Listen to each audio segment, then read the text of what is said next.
കുടുംബ പ്രശ്നം എത്രയാണ് കല്യാണ നാട്ടിൽ നടക്കുന്നത്? നമ്മൾ കേൾക്കാലോ, എത്രയോ ഫാമിലി കല്യാണത്തിന് അറ്റൻഡ് ചെയ്യാൻ പോവാണ്, കല്യാണത്തിന് പോവാണ്.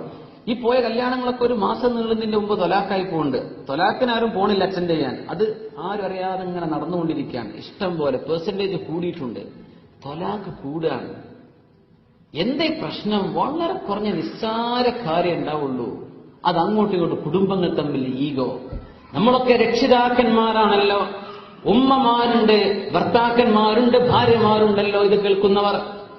എന്തെങ്കിലും ഒരു കുടുംബ പ്രശ്നമുണ്ടായാൽ ആ കുടുംബ പ്രശ്നം നമ്മുടെ വീടിന്റെ ഉള്ളിൽ ഒരു ഭാര്യയും ഭർത്താവും ഒരുമിച്ചിരുന്ന പ്രശ്നം പരിഹരിക്കേണ്ടതിന് പകരം മൂന്നാമതൊരാളിന്റെ നാലാമതൊരാളിന്റെ ചെവിയിലെത്തുകയും അത് അഞ്ചാമിന്റെയും ആറാമിന്റെയും മഹല്ലുകാരന്റെയും നാട്ടുകാരുടെയും ചെവിയിലെത്തുകയും എന്നിട്ടത് പിന്നെ കുടുംബ കോടതിയിലെത്തുകയും അങ്ങനെ കോടതി വരാന്തകളിൽ ത്വലാഖ് വാങ്ങിച്ചു കിട്ടാൻ വേണ്ടി നെട്ടോട്ടമോടുന്ന അവസ്ഥയിലേക്ക് ഉമ്മത്തിന്റെ സംസ്കാരം മതപ്പതിച്ചത് എത്ര വലിയ നാണക്കേടാണ്. നമ്മുടെ പള്ളിയുടെ മെഹ്റാബിൽ നിന്ന് പരിഹരിക്കേണ്ട പ്രശ്നങ്ങൾ എന്തേ കോടതിയിലെത്തിയത്? സുബ്ഹാനല്ലാഹ്, ചെറിയ ചെറിയ പ്രശ്നങ്ങൾ വരുമ്പോ ഉമ്മമാര് പറഞ്ഞു കൊടുക്കുന്നുണ്ടോ? മോളെ, എന്തെങ്കിലും പ്രയാസം വന്നാൽ മോളവിടെ ക്ഷമിക്കണം. ഇത് ഉമ്മ പറഞ്ഞെടുക്കുന്നുണ്ടോ? വാപ്പ പറയാം, ഞാൻ എങ്ങനെ വളർത്തിയ മോളാണ്, മോൾക്ക് അങ്ങനെ പ്രയാസം ഉണ്ടെങ്കിൽ മോൾ അടുത്ത ബസ്സിന് കയറിപ്പോന്നോ, അല്ലെ വാപ്പ വണ്ടി അയക്കുന്നു. എന്താണ് ഈ പറയുന്നത്? എന്താണ് ഈ ധാർഷ്ട്യം? എന്തിനാണ് ഈ ധിക്കാരം കാണിക്കുന്നത്? ജീവിതം കൊണ്ടുള്ള പന്താട്ടം എന്തിനാണ്? ഏതെങ്കിലും ഒരു ഉമ്മ പറഞ്ഞിട്ടുണ്ടോ മോളെ, എന്തെങ്കിലും അരുതാത്തത് നിന്റെ ഭർത്താവിന്റെ വീട്ടിൽ നിനക്ക് അനുഭവിക്കേണ്ടി വന്നാൽ വാപ്പ മകളോട് പറഞ്ഞിട്ടുണ്ടോ മോളെ, അവിടുത്തെ കുറ്റവും കുറവും ഇവിടെ വന്ന് പറയല്ല മോളെ, നീ ക്ഷമിക്കണം, മകൾ ക്ഷമിക്കണം, ഉള്ളതുകൊണ്ട് പൊരുത്തപ്പെട്ട് ജീവിക്കണം മോളെ, ഇല്ലായ്മ അവിടെ നിന്ന് പറയല്ലേ, സന്തോഷം പറഞ്ഞാൽ മതി മകളെ എന്ന് ഏതെങ്കിലും ഒരു ഉമ്മയും വാപ്പയും സ്വന്തം കെട്ടിച്ചയക്കുന്ന മക്കൾക്ക് ഉപദേശം കൊടുക്കാറുണ്ടോ? ഒരു പ്രശ്നം ഉണ്ടാകുമ്പോഴേക്കാണ്ട് ഈ എന്താണ് കിബിർ, നാലാള് വണ്ടിയിൽ അവിടുന്ന് ഇവിടുന്ന് നാലാൾ അവിടുന്ന് അങ്ങോട്ട്, എന്നിട്ട് പത്രാസ് കാണിക്കാം. നമുക്കെന്താ കുറവ്? ആരുടെ മുമ്പിലാണ് ഈ കാണിക്കുന്നത്? ആരുടെ മുമ്പിലാണ് ഈ കാണിക്കുന്നത്?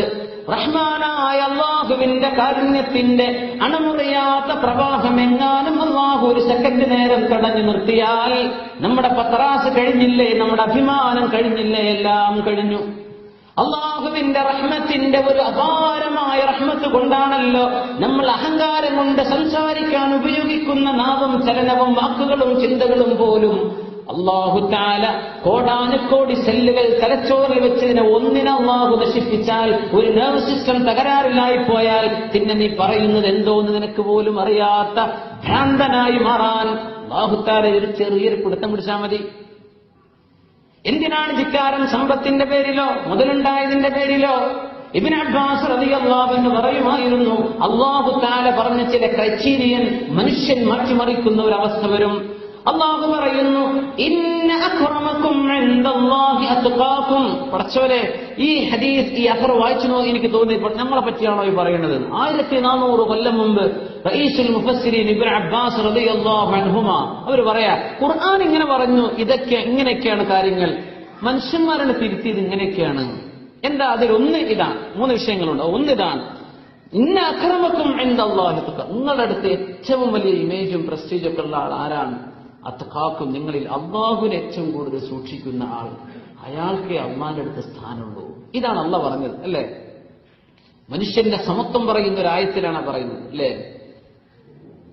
ഇന്നാ ഖലഖനാകും മിൻ ദക്കരിൻ വഉൻസാ വജഅൽനാകും ശുഊബൻ വഖബായില ലിതആറഫു ഇന്ന അക്രമക്കും ഇൻദല്ലാഹി അത്ഖാകും. അപ്പോൾ ആർക്കാണ് ഏറ്റവും വലിയ കറാമത്ത്, ഏറ്റവും വലിയ ബഹുമാനം, ഏറ്റവും വലിയ ആദരവ് ആർക്കാണ്? അത്ഖാക്കും, നിങ്ങൾ അല്ലാഹുവിനെ തഖ്വ ചെയ്ത് ജീവിക്കുന്നവർക്കാണ്. അതൊരു പക്ഷെ നമ്മുടെ പള്ളിയിലെ ഉസ്താദായിരിക്കും, മദ്രസയിലെ മല്ലാക്കയായിരിക്കും, നമ്മുടെ അയൽവാസിയായ വൃദ്ധനായ ഒരാളായിരിക്കും, കൂലിപ്പണിക്ക് പോകുന്ന ഒരു സാധുവായിരിക്കും. അങ്ങനെക്കാവാലോ, മുതലാളിയുമാവാം അല്ലാത്തവരുമാകാം. കുറച്ചവനെ ഇബ്നു അബ്ബാസ് എന്ന് പറയുന്ന ജനങ്ങളത് മാറ്റും.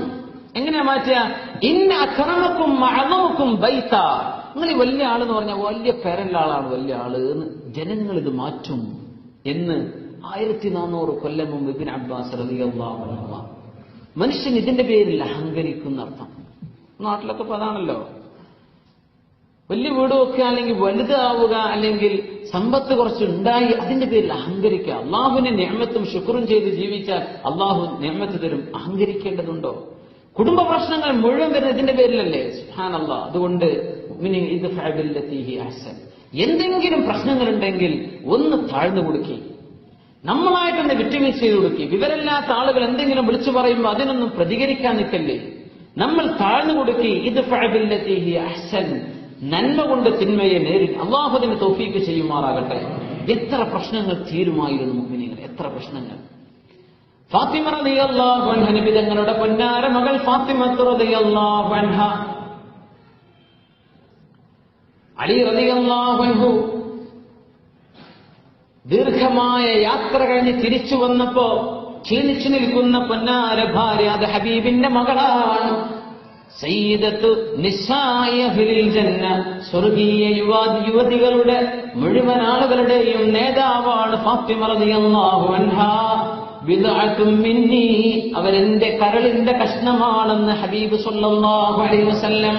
വന്നപ്പോ ഫാത്തിമ ബീവി റളിയല്ലാഹു അൻഹ വല്ലാതെ ക്ഷീണിച്ച് അവശയായി കിടക്കാൻ. മക്കളും വല്ലാതെ ക്ഷീണിച്ചു. നമ്മൾ എയർപോർട്ടിൽ ചെന്ന് ഇറങ്ങുമ്പോ എന്താ മോന് ക്ഷീണിച്ചോ? ആ ചോദ്യമല്ലത്, ശരിക്കും ക്ഷീണിച്ചു തന്നെയാണ്, ശരിക്കും ക്ഷീണിച്ചിരിക്കുകയാണ്. ഭക്ഷണം കിട്ടാനിട്ട് ചോദിച്ചു, എന്തേ ഫാത്തിമ, നിങ്ങൾക്ക് എന്തേ പറ്റിയത്? നിങ്ങൾ പോയതിൽ പിന്നെ ഞങ്ങൾ ഒരു റൊട്ടി പോലും കഴിക്കാൻ ഞങ്ങൾക്ക് ഇവിടെ ഗോതമ്പില്ലായിരുന്നു. ഒന്ന് വെള്ളവും കുറച്ച് കാരയ്ക്ക് ഇങ്ങനെ കഴിച്ചുകൂടാണ് പ്രസവനെ. അപ്പൊ ചോദിച്ചു സ്വന്തം ഭാര്യയും ഹബീബിന്റെ മകളുമായ ഫാത്തിമ റളിയല്ലാഹു അൻഹയോട്. ഈ ഒരു ചോദ്യം ചോദിച്ചിട്ടില്ലെങ്കിൽ ഹദീസ് നമുക്ക് കിട്ടൂലായിരുന്നു. അലി റളിയല്ലാഹുവിനെ ചോദിച്ചു, അതൊന്നും ആദ്യം പറഞ്ഞു കൊടുത്തിട്ടില്ല ഫാത്തിമ റളിയല്ലാഹു. ഈ ചോദ്യം ചോദിച്ചപ്പോഴാണ് മറുപടി വന്നത്. ചോദിച്ചത് ഇതാണ്, അങ്ങനെയെങ്കിൽ ഫാത്തിമ, നിങ്ങൾക്കറിയില്ലയോ, ഞാൻ യാത്ര പോകുമ്പോ എത്രയോ ദിവസങ്ങൾ കഴിഞ്ഞല്ലേ തിരിച്ചു വരാൻ കഴിയൂ. അങ്ങനെ വരുമ്പോ ഇവിടെ ഗോതമ്പോ നിങ്ങൾക്ക് ആവശ്യമായ ഭക്ഷണമോ ഇല്ലാതെ വന്നാൽ നിങ്ങൾക്കത് എന്നോട് ചോദിക്കാമായിരുന്നില്ലേ? ഞാനത് വാങ്ങിച്ചു തന്നിട്ടല്ലേ പോകുമായിരുന്നുള്ളൂ. എന്തേ നിങ്ങൾ എന്നോട് ചോദിക്കാതിരുന്നത്?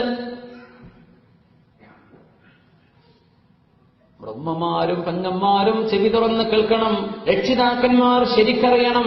ഫാത്തിമ റളിയല്ലാഹു അൻഹ പറഞ്ഞു കൊടുക്കുന്ന മറുപടി, അലിയെ, നിങ്ങൾക്ക് എന്നെ എന്റെ ഉപ്പ വിവാഹം ചെയ്തു തരുന്ന അന്ന് രാത്രി എന്റെ ഉപ്പ റസൂലുള്ളാഹി സ്വല്ലല്ലാഹു അലൈഹി വസല്ലം എന്നോട് പറഞ്ഞു, മോളെ, നാളെ നീ അലിയുടെ ഭാര്യയായി ജീവിക്കാൻ പോകുന്നവളാണ്.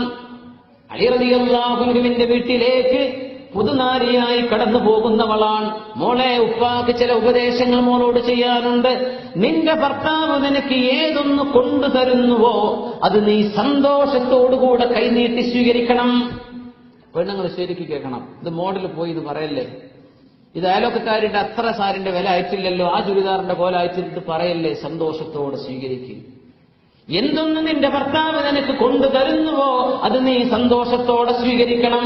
രണ്ടാമത്തെ ഉപദേശം, നിനക്ക് എന്തെങ്കിലും കൊണ്ടു തന്നിട്ടില്ല എങ്കിൽ അത് നീ ഭർത്താവിനോട് ബുദ്ധിമുട്ടിക്കരുത്. കഴിയാത്തത് കൊണ്ടായിരിക്കും മോളെ എന്ന് മോള് മനസ്സിലാക്കണം. അങ്ങനെ എന്റെ ഉപ്പ എന്നോട് പറഞ്ഞതിന്റെ പേരിലാണ് ഞാൻ അങ്ങയോട് ചോദിക്കാതിരുന്നത് എന്ന് ഫാത്തിമത്തു സഹ്റാ റളിയല്ലാഹു അൻഹ. ഇതല്ലേ നമ്മുടെ ഉമ്മത്തിന്റെ മാതൃക? ഇങ്ങനെ ഒരു മാതൃക ഉണ്ടാകുമ്പോ എവിടെന്നാ പിന്നെ പ്രശ്നങ്ങൾ ഉണ്ടാകുന്നത്? റൊമാൻറ്റിക്കായിട്ട് ചിന്തിച്ച് ജീവൻ എന്ന് പറഞ്ഞത് പാട്ടുപാടി ആനന്ദിച്ചുല്ലസിക്കുന്ന സിനിമക്കാരൻ കാണിച്ചു തരുന്നതാണ് ജീവിതമെന്ന് മക്കളും കുട്ടികളെന്ന് വിചാരിച്ചു പോയിരിക്കാൻ. ഏതെങ്കിലും വാപ്പമാർ കഴുത്തിൽ താങ്ങാവുന്നതിലുമേറെ സ്വർണം ചാർത്തിക്കൊടുത്ത് സ്വന്തം മക്കളെ കെട്ടിച്ചയക്കുമ്പോ ഏതെങ്കിലും ഒരു ഉമ്മ വിവാഹ ജീവിതത്തെ സംബന്ധിച്ച് മകൾക്ക് ഉപദേശം കൊടുത്തിട്ടുണ്ടോ? ഏതെങ്കിലും ഒരു വാപ്പ, മോളെ വന്ന് വാപ്പാനെടുത്ത് വന്നിരിക്കും, മോളോട് ചില കാര്യങ്ങൾ വാപ്പാക്ക് ചോദിക്കാനും സംസാരിക്കാനുണ്ട്, മോളോട് പറഞ്ഞു കൊടുത്തിട്ടുണ്ടോ? എന്താണ് ഈ ജീവിതം? നമ്മൾ ആകെ തലതല്ലി ഇടങ്ങാറാകുന്നത് സ്വർണ്ണം ഉണ്ടാക്കാനാണ്. സ്വർണത്തിന്റെ വില അങ്ങനെ കൂടാണ്, നമ്മുടെ വേദാറിന്റെ കഥപ്പ് കൂടും ചെയ്യാം. എന്നിട്ട് ഈ പോകുന്ന മക്കൾ ഇങ്ങനെ തൊലാക്ക് ചൊല്ലി പിറ്റത്തെ മാസം കൊണ്ട് തിരിച്ചു വന്നാൽ എന്താണ് ഇതിന്റെയൊക്കെ വിഷമം? എവിടെയാണ് ഈ സങ്കടം കൊണ്ടുപോയി വെക്കുക? കെട്ടിക്കാനാപ്പോ ഇടങ്ങാറാവണത്. കെട്ടിച്ച് കഴിഞ്ഞിട്ട് അവർക്ക് സമാധാനം ഇല്ലെങ്കിൽ എന്താണ് അവസ്ഥ? ഇതിനൊക്കെ എന്താ പ്രശ്നം വരുന്നത്? കുറച്ച് വാക്ക്, ഉമ്മ അങ്ങനെ പറഞ്ഞു, വാപ്പ അങ്ങനെ പറഞ്ഞു, ഭർത്താവ് ഇങ്ങനെ പറഞ്ഞു, ഒരു പെങ്ങൾ ഇങ്ങനെ പറഞ്ഞു, ഭർത്താവ് എന്തിനാണ്? മനുഷ്യന്മാരല്ലേ നമ്മളൊക്കെ? ആരും മലക്കുകളല്ല, നമ്മളൊക്കെ മനുഷ്യന്മാരാണ്. To err is human. തെറ്റുപറ്റൽ സ്വാഭാവികല്ലേ? മാപ്പാക്കി കൊടുക്കിൻ, ക്ഷമിച്ചു കൊടുക്കിൻ.